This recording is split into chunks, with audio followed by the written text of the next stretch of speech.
what about an explanation for God that has to be eternal? Let's talk with Adam, he, him in India. Hey, how's it going, Adam? Adam, are you there?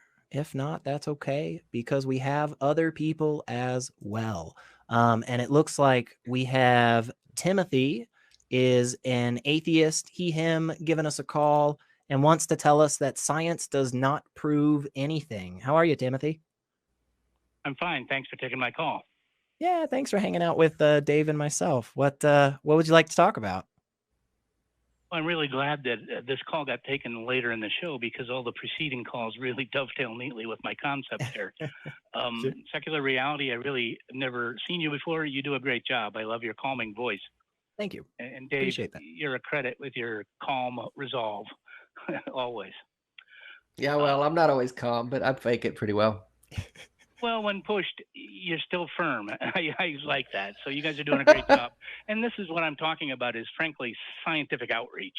I've discovered in my own career as a scientist that inclusiveness, what you're trying to do here in discussion and dialogue, is where you begin to maybe have a chance to change minds. But I think as scientists, we do a disservice to the non-science, perhaps the science deniers, to talk about the reality of accepting evidence. I am not capable technically of accepting the discussion in the Big Bang Theory or the Big Stretch Theory, which is the difference between Sir Roger Penrose and Stephen Hawking's view of the Big Bang. It's beyond my training. And what I really do now is trust that the evidence that they have presented has been subjected to the scientific method as rigorously as it's applied everywhere I have been. So it gets to the point that we don't prove anything. All of us have left with accepting or rejecting the evidence. And that we need to talk more to people about that because they like to inject belief as a scientific premise when it's really trust that this underlying paradigm, the scientific method, is what protects us from our own worst biases and notions. And if I could just kind of tack on, and please, Timothy, if you have more training in science, which you probably do if you have any training in science, you have more than me, but there's always that problem of underdetermination, right? Where there always could be another option that actually answers the question. But what do we have more evidence pointing us towards? What do we have that rules out other potential options? And that, I think that's kind of where you were going with it, is that we get to a place where, like, me personally can't sit down and like try to, break apart Hawking's stuff on black holes. Like, I can't do that. But we do have some good reason to believe that, hey, black holes are probably causing this weird little fluctuation at this part of the galaxy. Could be anything else, but we have more evidence for black holes than we do a pixie that, I don't know, is bored and punching holes in the universe, right? Evidence as opposed to no evidence. But yeah. I agree with you guys wholeheartedly in that. The word certainty came up consistently in all the phone calls that preceded, and I liked listening to them because I wanted to change what I wanted to talk about with every preceding caller. I'm sure that's part of the problem of doing what you guys do. But if the Jesuits ever got anything right, it's that teaching that the opposite of faith is not doubt, but certainty. And it's this search for certainty that is, honestly, I think, so human in all of us.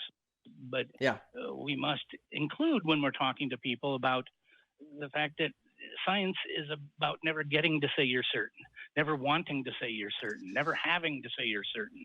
Just to reiterate the love story, love means never having to say you're sorry, right? Yeah. Which dates the hell out of me, sadly.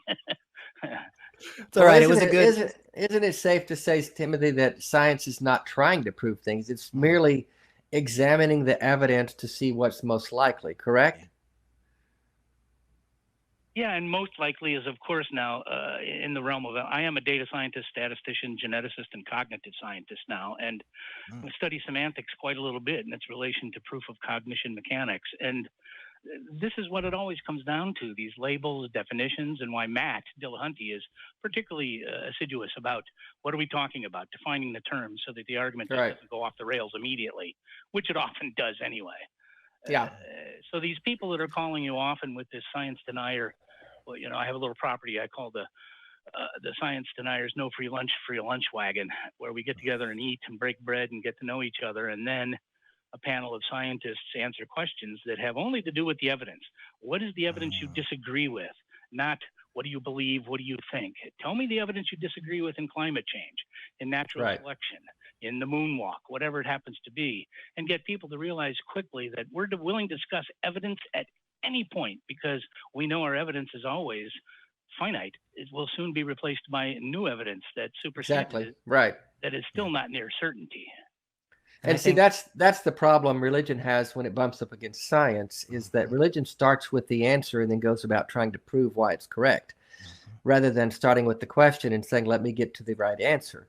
And religion, I think, especially the more fundamentalist brands, which is what I lived with and the water I swam in, but the more fundamentalist your ideas are in terms of religious and worldview, the more opposed you are to new evidence, because it comes into conflict with the certainty that you need in order to sell your particular brand of faith. There has to be certainty. And when you come into conflict with that, with questions that don't line up with that certainty that you've landed on, then you've got a real dilemma. Which direction do you go? What do you go with? And most people who are indoctrinated and heavily, and I did this for 3.5 decades, it's just, you just have to dig deeper. You have to hang on to that, because if you start allowing those questions to seep into your certainty, then it's going to unravel the whole thing, which is what happened with my deconstruction. It's very complex in a human context, doesn't it? Because, of course, people are wrapped up in this with their identity. And I think always this argument about atheist, agnostic, what is the semantics of it? What does it mean? Is there an agnostic atheist? It's all about identity, because mostly people who don't want to identify as an atheist are afraid of being sort of categorized in some way by other human beings as something that they're not. So what it really boils down to is feel good. And the essence that if we can discuss these things, most of the time people walk away not convinced that you're correct, but they've now got a little wedge in their own certainty that makes them understand. That's the goal. That's the goal is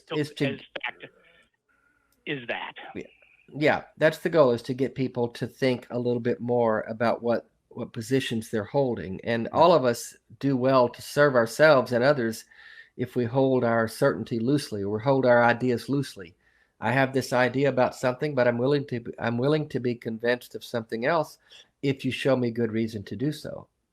That's it. And I think I have to say, I think that is a perfect way to end, because we all need just a little bit less certainty on our conclusions, and we need to go out and we need to look at these freaking conclusions and try to find the one that has the most evidence and the one that best answers the data. So Timothy, we unfortunately we are at the end. We do have to wrap, but thank you so much for hanging out with us and giving us a call today. Thanks for hanging on so long. I know you're on call. Thanks, guys, for taking me last.